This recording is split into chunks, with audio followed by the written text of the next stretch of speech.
কি বলছে? বন্দে শ্রী গুরু ভক্তা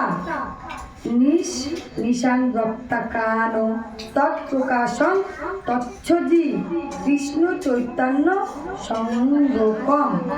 অর্থাৎ আমি শ্রীরূপ সনাতন প্রমুখ শিক্ষাগুরু ও দীক্ষাগুরুদের আগে বন্দনা করি তাদের শ্রীবাস প্রভৃতি যারা ঈশ্বরের ভক্ত,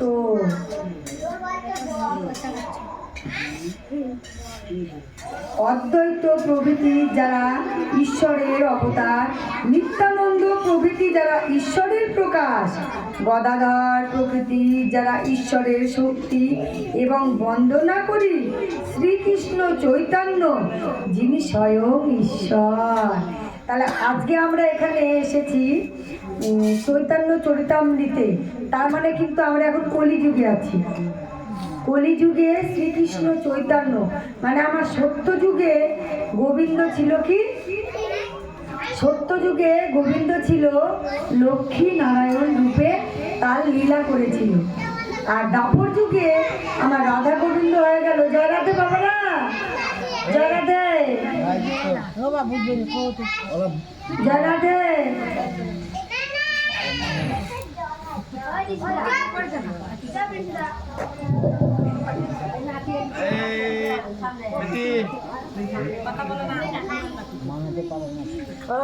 ভালো করে না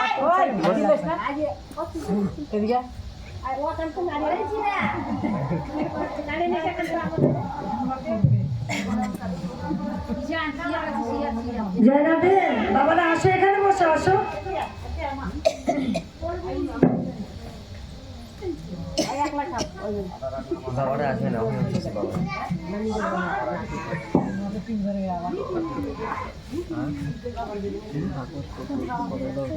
তাহলে আমরা ছিলাম কোথায়? সত্যযুগে।